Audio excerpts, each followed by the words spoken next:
Hey everyone, what's up? Welcome to Offscript, part of the Wild and Wise podcast, a space where we invite creative business minds to come together to have conversations about the future. How do we stay ahead in a fast-changing world?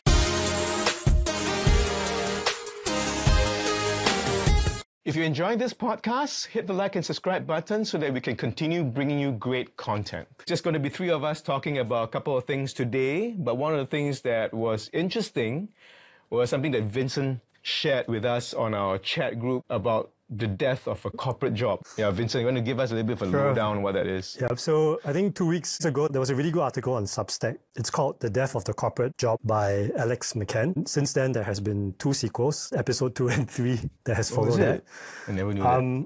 And I shared the article with you guys. So the article talks a lot about how there is a realization that a lot of activities in corporate life are there for the sake of being there. And I think people are feeling kind of lost, frustrated, and wondering if this is how work is meant to be, right? That has also caused a lot of, I don't know if turmoil is the right word, or internal, sort of like trying to internalize this thinking, this context. And when I shared it, a lot of people kind of reached out to me personally on the site. It's kind of funny because this is one of the articles that I've gotten the most impressions on LinkedIn, 30,000 views, but you don't see the same amount of likes or comments, right? But at the same time, people have messaged me on the site, either on LinkedIn or on WhatsApp personally, just saying that, hey, this is a really interesting read.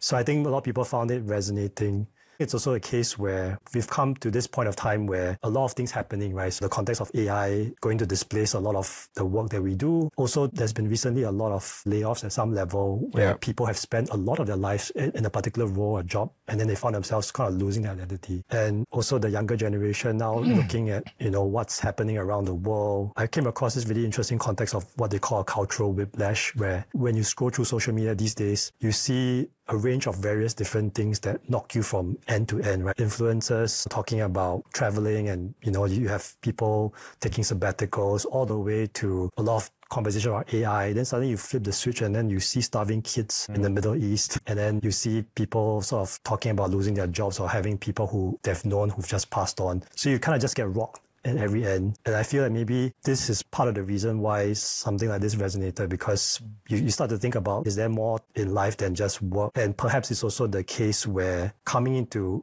adulthood is about work, and that thing become your identity as well. And people feel maybe a bit conflicted about that. When has it not been about work? When has it not been about work? Yeah, you think about going back in time when people had their names associated with their work. They were a baker or a smith or a cook or whatever not, right? I mean, your work has always been, identity. You get to adulthood and you enter the workforce. And back then you enter the workforce when you're 15. Isn't that always been the case? Exactly to your point, right? Whenever you introduce yourself and people ask you, what do you do? It's always tied back to your work identity. Yeah. I'm this person, this is what I do. It's very seldom that you say something other than, oh, I'm a banker, or I work in consulting, or I'm a marketer, right? So it's always the case where your work identity has become your life identity. At least for me, where anything that happens at work becomes a very personal attack, because your work identity is your whole identity. It feels very personal and it sort of eats into you. And because you only have work, and if you're the kind of person who is a striver and you want to be good at what you do, that's your only outlet. And then you get to a point, at least I feel, you realize that just working hard and being good at what you do isn't everything. There's also the external parts of it, the performative part of it. Having a seat in certain tables, having to do certain things that are not additive to the work that you're doing, but rather just like a bit of corporate theater, right? And then the second part of it is that if something happens, like for example, layoffs, then your entire identity just collapses like that. Yeah. But I was going through this article, right? It starts off by saying, this lady says, I facilitate stakeholder alignment across cross-functional work streams. And she said, she laughed, I genuinely don't know what that means anymore. Yep. So it sounds like, well, work is work. I mean, work is important. We all need to do things to make a living. But this article talks about the great pretending, right? And then the hidden economy of nonsense. And then the parallel systems, the young and restless, the commute and the costume change. And then what actually dies. I'm just going through, right? The opportunity in the emptiness and the permission to stop pretending. But don't forget, he ends the article by saying he doesn't mind the paycheck for pretending. Correct. I'm very curious, actually, what are the comments that came through your DMs? And why why couldn't they post it on? I don't know. I guess it's also a case where it's LinkedIn, right? Yeah. Obviously, I also recognize the irony of watching. posting this article on LinkedIn, right? LinkedIn is honestly part of the problem, but that's another discussion for another time. Comments came in from two ends of a spectrum. One is you see people saying, yeah, I agree, my job is kind of it's theater, like I'm doing a lot of things for the sake of just doing these things. And I think as organizations get bigger, there's a lot of things that you do. It doesn't add on to what needs to be done. You feel like you're not being recognized based on merits. Obviously, we all know people who you wonder how they get by in an organization for so long, right? So I think there's a sense of that, a sense of justice and fairness and meritocracy, but there's also a sense to recognize that, how important certain things I do. We keep talking about work being part of your mission and your purpose. Actually, a lot of what I do is really not adding any value to the world. And sometimes you can't even describe what you do because it's just a lot of this. It's like a performance. The other part of people who came and spoke about it separately was a little bit of trying to post-rationalize why they still do what they do in a corporate environment. Some of these people are senior people, so maybe I reckon it's not the right forum for them to comment publicly. But trying to recognize that, hey, I see these things, but then there's a reason for these things to exist, right? So it's a little bit of argue for confirmation bias. There is a lot of bullshit jobs around, right? For sure. Roles and jobs. I think we do see the theater and performative nature of things like loads of meetings, for example. There could have been emails. Correct. And I've always been in a big company. I've never been in a small startup. But I guess the nature of the organizations that we work with, if you come in junior, it's very hard to see the purpose of what you're doing like way up here, right? Unless, for example, you're working in the kitchen. You know why you're chopping garlic, for example, for that dish, or if you work in a mechanic or whatever else is. In the startup, for example, it's easier to see the end purpose of what you're doing. But in larger organization, I can totally see why it's very difficult to align on what the overall mission is and what I'm doing. I mean, we've all heard of jobs where this team literally spends a year deciding on what the color of a button needs to look like on a large tech firm, for example. There are literally jobs like that, which are crazy. I definitely empathize with that, and I can see why that struggle would. I think I'm having so many conversations with a lot more younger generation, whether at work or outside. It's now a case where they don't see anyone above they want to be like anymore in an organization because they see this performative thing. There's no real value add, like technology, AI now sort of replacing. They've studied so hard, like a lot of computer science graduates are going to be redundant with Cursor and all the other AI tools. So there's a sense of like, what exactly am I doing here and now? And I feel like there's also the case of a lot of them are they're oscillating between the present and future tense. And what I mean by that is that they're trying to figure out, what do I need to do to future-proof myself? But at the same time, like the recognition that this present moment is the most important, right? So the struggle and the tension and the conflict is real. And it's the case of wondering what does work now currently mean, right? And should I even put my entire life and effort into this? I wonder whether it's also because today there's choice, right? Back in the day, it's like, okay, this is what my dad did, this is what I'm going to do, or this is what's available for me based on my education, this is what I'm going to do. But today, the choices are far and wide. Not only that, on social, you see examples where influencers are making this kind of money, living this kind of lifestyle, and getting this kind of immediacy in terms of that kind of lifestyle. Or you go and look at people who have switched jobs and gone from a full-time corporate job into something else that allows them to live something a lot differently. So the availability of choices, I think there's also a factor. Right? But on that note, I think it doesn't have to be mutually exclusive though, which is where this article kind of hits it on the nail. Let's take it back to like a couple of years ago when we just came out of the pandemic. There was this huge influx of like the people called the Great Resignation. In China, there's this whole lying flat, Tangping movement, right? Because during the pandemic, two things happened. Number one, a lot of us realized that our jobs can be done in 3 hours instead of the usual whatever. But at the same time, we were also realizing that we were not really essential workers. Like what we did didn't really matter in that context of things, right? And that's people started questioning about purpose and, what are we doing with our lives? But then the flip side happened, which is you have all these essential people. Think about like nurses and doctors who were pretty much putting their lives at stake, right? During COVID, like a lot of nurses, they're not paid very highly. Then again, you're wondering, like, I'm an essential worker, but I'm not being compensated and putting my life at the risk. I think this both sides where it became a very interesting tension point. And the outcome of it was people started questioning, like, why am I doing what I'm doing anymore on both sides? The irony of that is that the essential jobs, the nurses and paramedics and guys that work in the fire department, those have jobs that have clear purposes. Yes. Right? And those are jobs where it's hard to find workers as well. Correct. Those are jobs where people don't want to do those jobs. Whereas in the corporate job, you can't see purpose, and that's where people are, for example. So that's an irony and a paradox. And also the compensation structure is so different, right? Yeah. So essential workers, if you just think of people like rubbish collectors, if they don't do that job, there's going to be a huge problem. If you don't attend a meeting or if you run late on a project, I guess a lot of that immediacy and urge and problems are actually like self-created most of the time, right? That's also the conflict that people feel, or rather, trigger this, like, does what I do really matter? Yeah. I mean, if you look at it very broadly, it's like the socioeconomics. Like people need jobs because they need to put food on the table. Yep. And then first world problem, I come from a pretty decent background and I can actually, or whatever, I have maybe more opportunity. So if you kind of bring it all that broad perspective of labor market and then, what does it mean to keep the economy going and the jobs available, and then certain people need to do jobs on roles, so on and so forth, and then versus like the roles that has purpose. What does a career mean versus a job? And what does the career as part of my life and my identity play? What's that narrative and how did that form up? As an individual, if you're in like the essential roles, for example, that there's like some sort of like a purpose. So alignment of personal purpose and values with the company values, if there's some maybe synergies there, then, okay, I'm working towards something bigger and better through this company, right? Versus another route where I don't align, this is a job, I just go clock my hours, I do my theatre. There could be some people whose purpose is value creation for other companies. And I guess the narrative of what work is can still stay the same as it was 20 years ago for a certain group of people. That's fine. I think it's just you find an emergent group of individuals that start to question, like, is this all that is, right? And I mean, there's a concept of ikigai, right? Which is this Venn diagram of what do I do well, what can make me money, and then I think the last one is what is aligned to my purpose. I think for a long time, it's always been trying to find that one thing that can intersect everything. Yeah. But in this day and age, to your point, you can create many other outlets, which is the magic of this article, which is that you can see work as simply infrastructure, which is the money. And then once you have the foundation, you can get purpose, you can get excitement, you can do other things elsewhere. And job is your work. You can still do your work well in that period of time.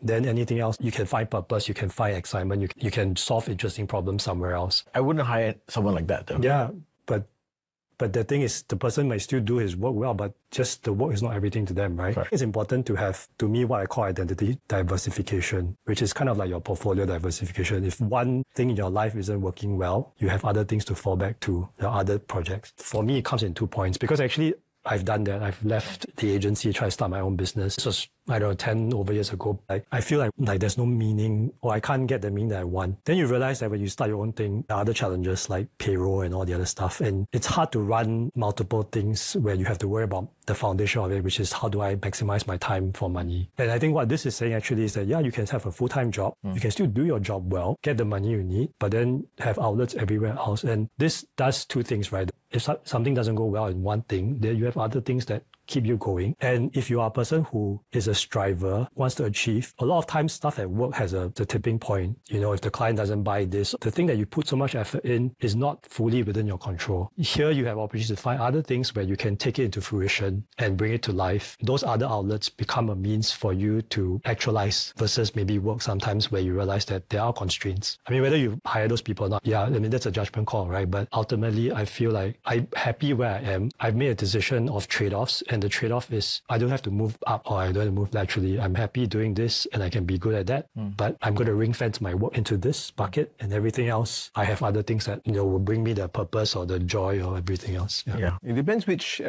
lens you're coming from, I suppose, right? So question, right? Would you be able to work for a company that you do not believe in terms of values or purpose? You're going to cut this out now. Yeah.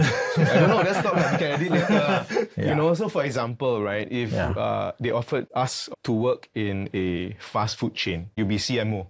or CEO of the biggest fast food chain, from a values perspective, there are different tiers, right? Oh, what happens when someone offers you a role like that? What, is the money good? Or does it align my values? Or what can I learn? There are many facets. And then how someone makes it goes back to like the decision making. Like, oh, how would you decide that this is something I could do or I would go for? If this role is open, offer that on the table. Let's put a scenario for fun, right? The example is fast food. What goes through your minds? I have my answer, but I had an offer like that. It was almost a blank check looking offer. You had to move to a country not too far, so that wasn't too bad. Money was huge. Covered everything: house, car, driver, maid, cook, all of that. Yeah. It was tobacco. It was an interesting role. Yeah. Secondly, compensation was huge. I can't say I said no immediately. I mean, it wasn't appealing, but it was, on the other hand, like, should I say no to that kind of money? But it was tough to say yes to a tobacco company. So eventually I said no, because it's not something I want to be associated with. I didn't want to sit in a meeting in a smoke-filled room, for example. So eventually I said no. So I think I would eventually, but obviously it wasn't a straight up no. I had to think about it a little bit. It was a moral decision. It was a moral decision. Moral values, does it align with you? And my lungs are Longevity. Yeah, exactly. So again, that's one dimension, right? If you come back to this, it's like you can go and pretend to work and collect a big paycheck. What are your thoughts around that? To me, that's a big part of the article that I didn't like. Let's talk about it. I don't like any article that starts with the death of something. Things like clickbait, rage bait kind of articles. It did. But I'm also a big believer that everyone has agency. You choose what you do, you choose where you are, you choose whether the situation impacts you or not, or you step out. And so if you are in there and you're saying, I'm liking the time I'm getting, I get to go on holidays every quarter, for example, and getting paid well, and you're still whining about your job, then you go... That's a problem. I think moral, that's a good, suppose is one thing around the job. And I'll use the same quote again, like, it's really what are you optimizing for? Because everything is about trade-offs. And in any organization, actually at our level, go up to leadership roles, there are trade-offs. And you have to make a decision on what these trade-offs are. Because for me, work should be something that gives me more freedom, not take away freedom. Yep. And I am acutely aware that certain roles I take right now will take away freedom. Yes. And I choose not to. So that's my barometer. And freedom has two parts, right? Freedom from and freedom to. So there's freedom to have time to spend on the things that are important to me, like my family, the projects I do on the side. There's freedom from a lot of the nonsense that I will have to do and attend at that level, right? So that's the barometer for me. And then when you make the decision, then you have to be okay with the trade-offs, which is, there's money, there's position titles and other things. But as long as you're clear on what you want, then the trade-offs are there. I guess people recognizing that there is more than just one path, and also recognizing that at some point you have to decide, right? There's more money, obviously, is one way. And I think a lot of people have measured it just that way, more money. But to a certain point, you also need to ask yourself, how much money is enough money? Yeah. To your point, it could be a tobacco company. I agree with that. I guess just going back to your other point, I don't think people shouldn't have things outside of work. I think that makes your life more interesting. It makes your career more interesting. It adds additional skills to you. I don't think it should be a 50-50 though, or a 30-30-30. I think it should be 100-100-100. And if you aren't able to do that, that's when the problem becomes. So when you're at work, you should be able to give 100%. When you're at home, you should be able to give 100%. And then when you're at a side gig, you should be able to give 100%. That's what I believe in. But the article makes it sound like, okay, I'm doing this 100% and I'm doing this 50%, so I get paid in order to do that. And that's the part where I don't agree. Yeah, but it's also what you optimize again. Ultimately, metrics, and I'll say this very honestly, I mean, the reason why I have a full-time job right now is because if I want to optimize against, money per hour, that's the best place to be. Nothing beats professional services, actually. Because if you try to do it in retail, whatever, the numbers never make sense, right? But I think that's the understanding and the peace I've made with myself. But I agree to your point, ultimately, and there's going to be injustice at work. There are people at work that are just not carrying their weight. 100%. Yes. There is something around, I guess, principles, morals, integrity, and just making sure you do what you need to, right? Yeah. How you spend your time differs, because I think we're also more concerned about outputs and outcomes versus inputs at time. Ultimately, there's no reason why you can't do multiple things, because the tools are so readily accessible and available. And it's an operating system you have to build. I also agree with you about the point of the cost, because that's the point where, one, I ask myself, but also I ask people that are looking for promotions or new roles, for example. I'm sure you can do the job, but are you ready for the cost? Because it's going to cost you more time, more stress, and more accountability. Are you ready for that cost? And I think that's something people don't necessarily consider. Yeah. So I think it goes back again to a very individual, what you want out of the job. Right at the start, I was with some friends who started like a marketing, lifestyle company website thing. I had a full-time job, but to your point, it was 100 now. You've got to give it your all. And then when the time came, then okay, I'm going to make a change towards something else, right? So big proponent of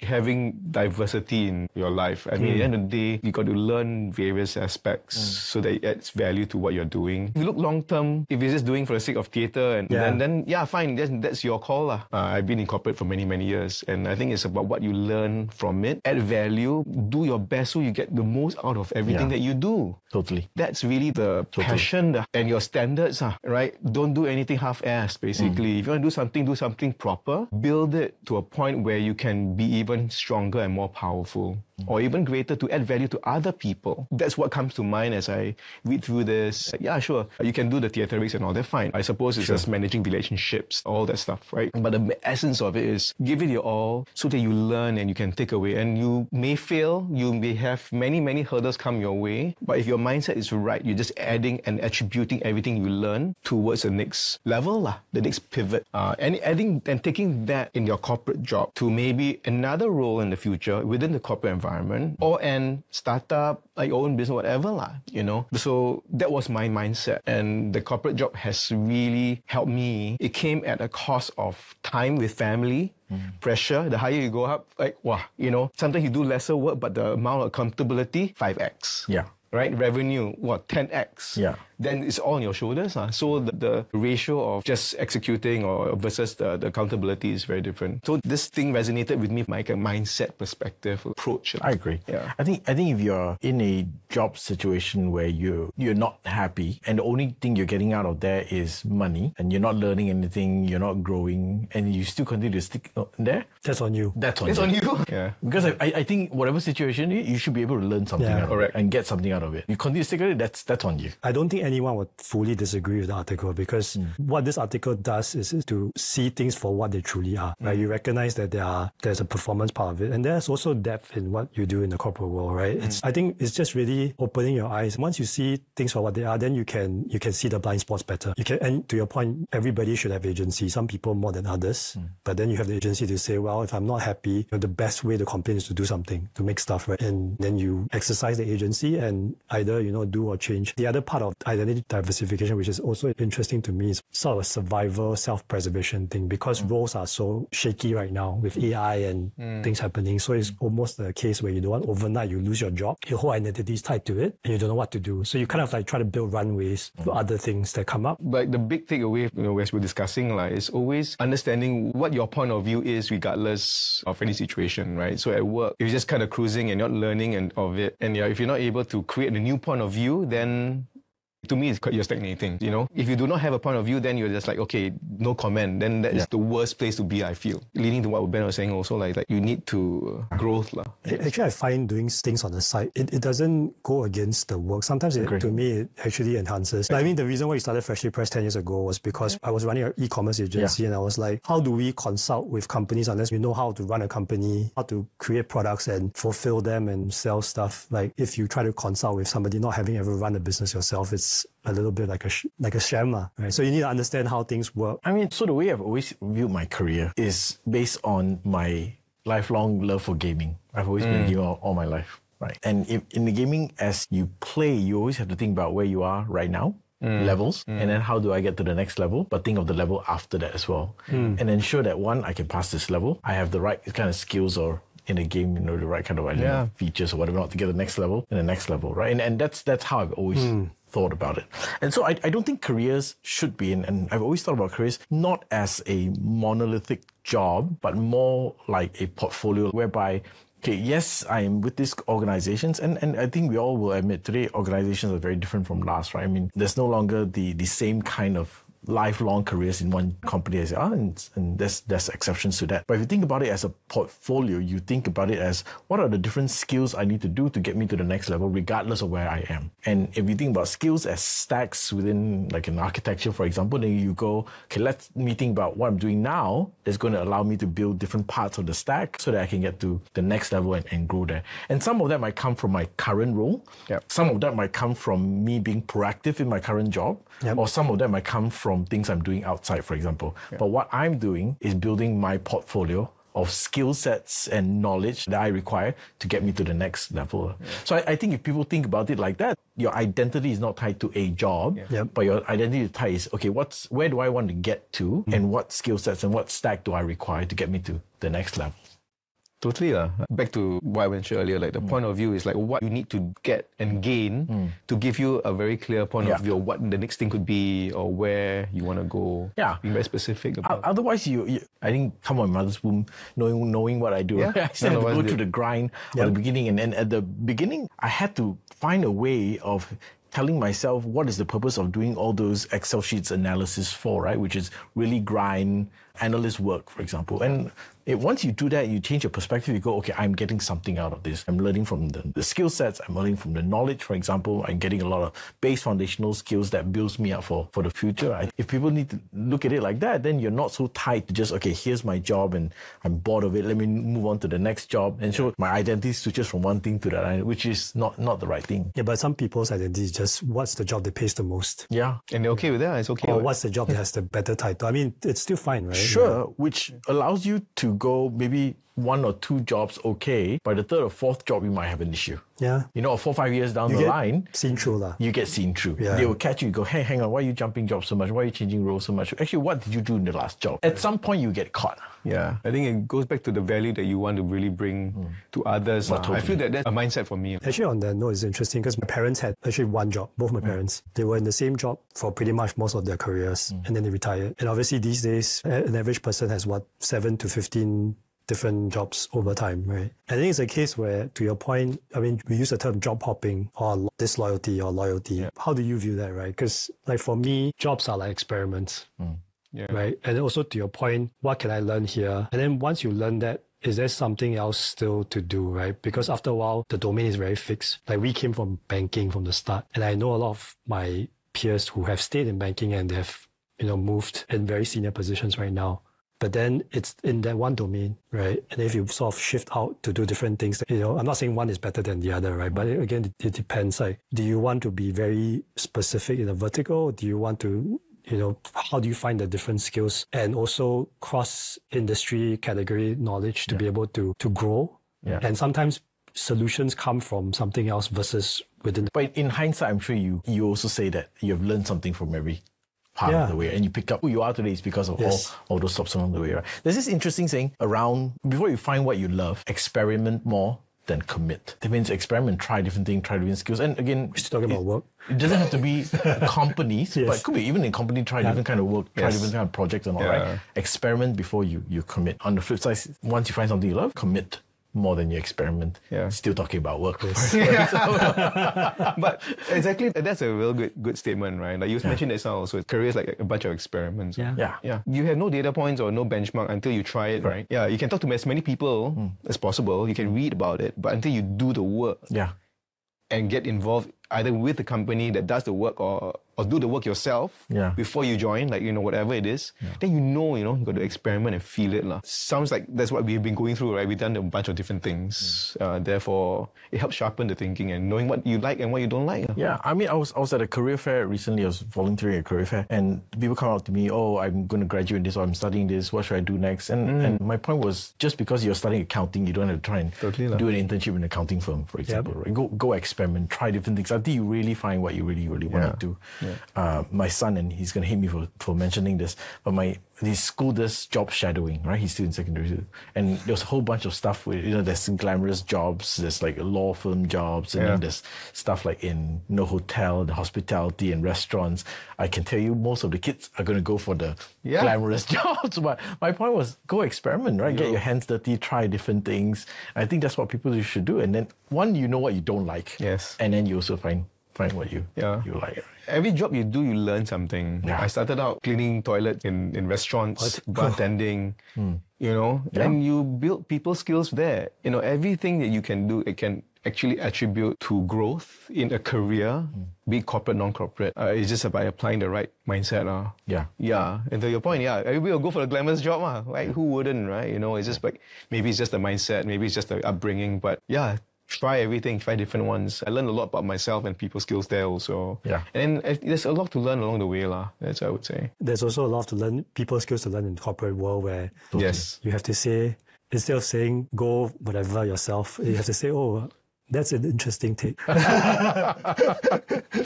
So what's your take on that? On the theatre and then some of the performative stuff in the workplace? What's your take on that? I've been in roles where I've seen folks getting promoted, being recognized for doing very little. Yeah. Yeah. So We all have. I mean, it's ridiculous. I don't know how. I mean, so the question is how that happened. You know, what did that person do, or what did I not do to get that promotion? You know, so is it theatrics? Is it theatre? A lot of the work that this person does was just talk about reporting and claiming the work that was done, but none of the work was done by this individual. You know, so is that theatre? Is that politics? What do you call that? I think there's a sense of injustice when things like that happens. But then you also realize that actually maybe it's just a different way of looking at it. Maybe it's not doing your job well paced. It's really about, playing the game. Yes, playing the game. Yeah. And I think some organizations do that. I don't think intentionally. And the problem, I remember somebody saying that, like when you have a startup, there's a culture and this whole thing around, like you can only build a culture where you can feed a team with 2 pizzas, right? Then when you get too big, an organization gets too big. After I don't disagree with that, yeah. Yeah, you realize that culture doesn't go past a certain group of people. A lot of big organizations, I think someone said this before, they did I don't know if it was an actual survey or it's just soundbite, but like in a lot of big organizations, you can remove 80% of people and the company can still function. The problem is you don't know where these 80% of people are. I don't have a full answer to that, and it's something I'm quite keen on. Is there a difference between a sense of belonging and corporate culture? And what you just described, I wonder whether there's more of that, right? When you can feed 2 pizzas or in a team where it's still smaller, there's a sense of belonging. And once you get to a size where you're 10, 20,000, 30,000 people, it's almost impossible to get that kind of cohesive sense of belonging. It's tougher. Right? You have cliques. You build culture in small groups and you have all these different cliques. Correct. But you can still have some level of culture, but it might not be that. It might not be the let's go out for drinks and have pizza kind of culture. You still have, okay, I know what it means to be here. I know what performance means here. I know what is expected of me. So shared mission and things, how we do things, for example. Shared language is a big one for me, right? Organization. Sense of security. Correct. Yeah, I think in every big organization that happens. So you have groups that then have to build their own culture because the culture doesn't permeate, right? So then you will have a case where the most senior person in that group will have to be air cover. To preserve the culture, you can preserve it downwards from that level. Everything is on contingent on that person or a few people to manage that and to provide that shelter from the larger, bigger organization. Yeah. I see it again and again. Yeah. Company values in big organizations, cultures are very broad, work across. Say you're running a country and there are many various constituencies or towns, right? And then each town will have their own little thing going. But how do you get everybody to still work together to keep things moving? And while we say there are formal KPIs in terms of why we promote people or keep people around and all that kind of stuff, there are some people we go, this guy's great for the team because of culture. This guy's great because of social glue or team glue, for example. And I've done that, right? I'm like, no way I'm going to let go of this person. Obviously, they do their jobs, but more importantly, they're the guy that gets everyone together. That's one people go to, for example. And those guys are important parts of the team. Very important as well. Yeah. The question is, how do leaders manage that, right? Or are you able to call it out, let it happen? I think you got to recognize it for what it is, right? So sometimes you need to play the game, but also you have to ask yourself, what are the reasons you are playing this game, right? Is it for the betterment for the team? And then sometimes you go like, oh, how do I strategically ignore some of these things? Like to your point, to me, there's a distinction, right? Like some people get away with things. There's a sense of injustice, but fine. One way to think about it is just don't care about it. Like, just ignore it. Or rather for myself, the sense of injustice comes in when, because of that person, other people get affected. Then to me, that is a line. Yeah. Correct. Because you can leave it as what it is. Then fine, the person gets promoted or whatever happens and you realize that it is what it is. And I mean, it's funny because I have a very bad Zoom Teams face. Like whenever I hear corporate BS on a call, I can't hide my face. It's automatically like, take it down, turn it into a sticker. We've done that. But it's the case where it's something I'm trying to work on, but it's a case where, you hear it and go like, okay, I've said this before, where some of these characters are persona types. You can almost categorize them. It's people you see everywhere. It's the same kind of person and you recognize them almost immediately especially after you've worked for a period of time. You go anywhere, within the first few conversations, you know who is a certain type of person, right? And then it's just a matter of, okay, how do we interact? Or how do we minimize interactions in some cases? Yeah. Yeah. I mean, in any organization, you have to expect some percentage of inefficiency. And as organizations grow, that inefficiency becomes a bit more apparent, right? Yeah. Right. And so I think that's a lot of what happens. For me, is that there's some might be necessary because of things like risk mitigation and all. That's why we have meetings after meetings after meetings sometimes, right? I mean, it's just how do I get everyone on consensus? I mean, otherwise, the opposite of a consensus meeting is dictatorship. Right? Yeah. I would much prefer dictatorship. Unfortunately, we need consensus, for example, right? So there's some of those inefficiency, unfortunately, I think in a large organization has to happen. But I think there's some of those, like you say, if it starts to affect people and how they work, then you go, okay, how do we do things differently? But ultimately, again, when I was younger, obviously, I was really, really, really, really impatient with this kind of stuff. And I was very vocal about this kind of stuff. I don't think it came across as mature, for example, in a lot of cases, right? And I was called out for it. But I guess one of the questions I learned to ask myself is why am I so bothered about it, right? If it's really affecting, then let's say something and let's learn how to say something in a way that's effective. Otherwise, look, how do I make sure that I am doing my own thing and I'm learning what I'm doing and I'm growing? And, if I go, why is that guy getting promoted instead of me? Then I go, what else can I do instead of just going, why is he like that and why is he getting promoted and stuff like that, right? I think for me, just go, let me play my own game and do my own thing versus trying to stuff my head with all sorts of negativity. Yeah. I mean, it's something you need to learn over time, because I mean, as you get older, like some of these things get easier, right? Correct. Just ignoring. But it's harder for a lot of people, especially when I talk to people at work. Sometimes these things bother them. How do you advise them on ignoring? Because it's not as easy, right? Especially when it comes to like capability, it's very clear. Tell them, then you have to play this game. Then that actually goes against my principles. Yeah. So it's a tough one. Yeah. Tough. I mean, the word game is a very tricky word, right? As you use it in the corporate environment, it's like, wow, have you here to play games, right? It's very tough. For me, I've seen behavior not called out and behavior swept under the carpet. I agree. And things will fracture. Your team members are not stupid. They will see it and they will call it out to you, but not to the big boss. I think, therefore, going back to leadership again, like these are things that leaders need to call out. And manage. If it's not called out, then that is part of what's swept under the carpet, and therefore that might drive other forms of behaviors. And people think it's justifiable. Therefore, trust, adjustments and value systems all will shift accordingly, and people will behave differently because they know these things are not called out. It's interesting because I think partially this whole idea of a corporate job and a corporation, it is a case also where if you stay long enough in an organization, you realize that one is things are not always as bad or as good as they seem they are. And after a while, you also realize that there are certain values and things that are just sort of like spoken or dictated, that this is who we are, but then the actions don't follow. And then over time, this is where people start to feel the disconnect, to say there's a certain sense of maybe hypocrisy, or maybe a certain sense of you made me do so many ethics training and all these compliance things, but then... Other challenge is that sometimes you can't communicate transparently all the time. Right, across the board. It's very hard.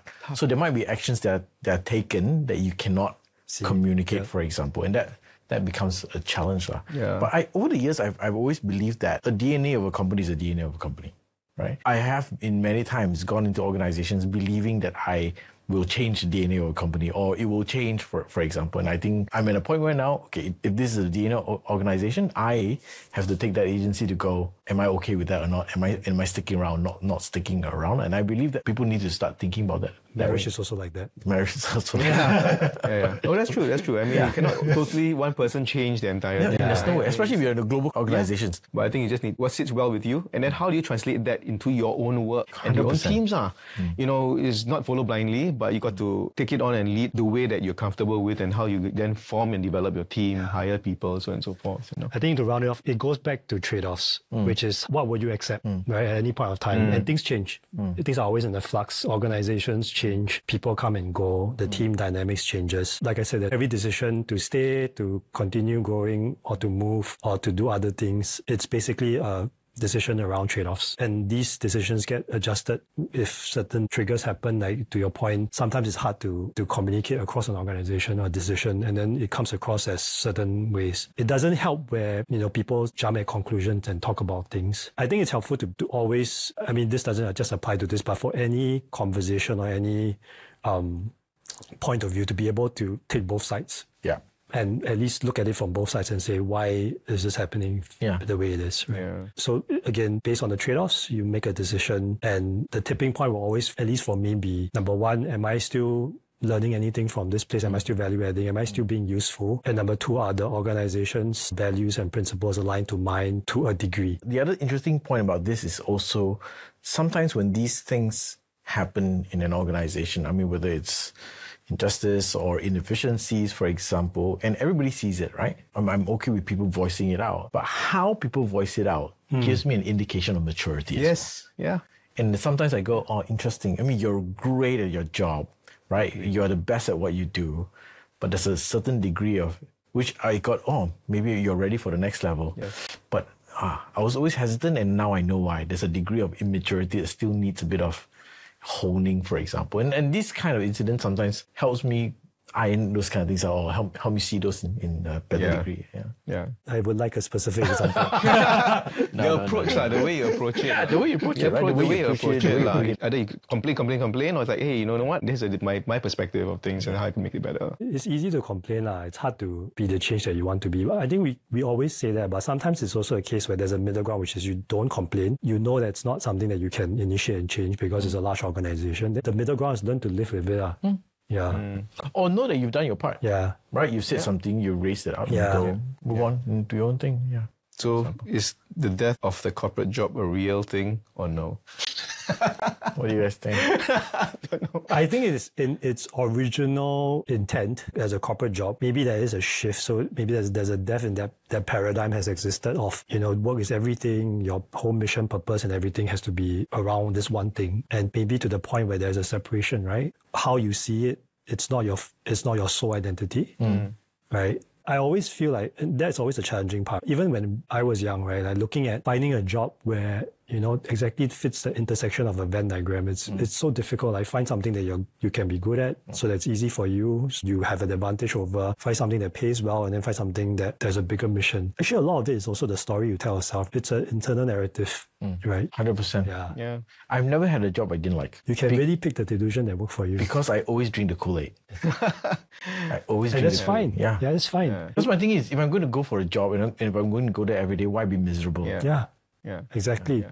So just switch your internal narrative. If not, then you find another job that's actually not that difficult. Yeah. The article is interesting. My take is there will always be corporate job. And what's the definition of corporate moving forward? That's one. You might shift and all that. To me, it always boils down to the individual and your mindset of how you're approaching it. So, like, for example, if I were a small company and I want to hire somebody, would I hire a person to come in and just do theater, or really add value to what I do?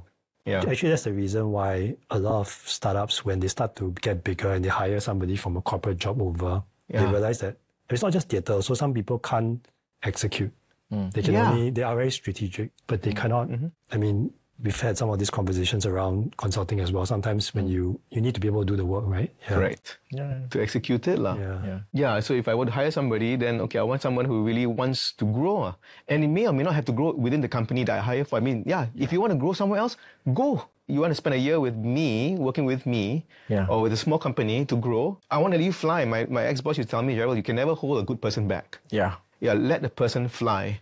And that's my mindset, Over the years, I've always tried so hard to convince people to stay. I'm at a point where I'm sick and tired of convincing you of why you need to be here. And I think I'm done that. If you don't like being here and don't want to be here, I think you shouldn't be here. I think, do yourself a favor and go find something you're really good at and you can succeed at and be somewhere where you can do well. That's what you say externally, but what do you really think internally? I think I really say so. My question in many reviews is, do you want to be here? Do you want to be here? So correct. I hate the article. I think it's a whiny little shit. I think its follow-up is worse. But I think the point is delusion that works. Exactly. I understand the the disconnect between what you do and the purpose and all that, right? Don't find purpose in the brand of the organization. Find purpose in your growth, find purpose in what you do and the value that can add, right? Does it feel upsetting that people treat an organization like infrastructure? I mean, they still do the work, but do they really have to align their life purpose with the organization? No, they don't. Okay. No, they don't. No, I mean, just asking because, I mean, my view, which is why I'm trying to maybe size based on what you just said, was like if I still do the work, I'm still good at what I do, but I just look at it as this is the place I can get the most value from a time spent standpoint. Yeah. But then and that allows me to do all the other things that I love to do. Yeah. Is that a problem? It goes back to trade-off, right? Yeah. So one is, am I getting the quality I require From work, is it? from this person? So let's say you do, for example. yeah. Secondly, can I get a better value from someone else? Yeah. If you are the best at what you do in the whole wide world, the trade-off is different. But, Right? but how do you identify this though? For example, if a person says, oh, I'm happy where I am, I don't need to move up or down, I'll just do my job and do it well, but I'm not going to drink the Kool-Aid, I'm just going to is that okay? I think that's perfectly okay for a time because I don't think organizations are static anyway. Sure. Right? They're moving rivers or streams. At some point when you continue to do that, you're going to fall behind and then the question will come. So what do you mean by for fall behind though? Fall behind means, let's say you're at the level, you're just doing what you do. At some point, the junior guys are going to come up, right? Yeah, but it's okay, right? You just continue. It's just that they play the role well. Sure.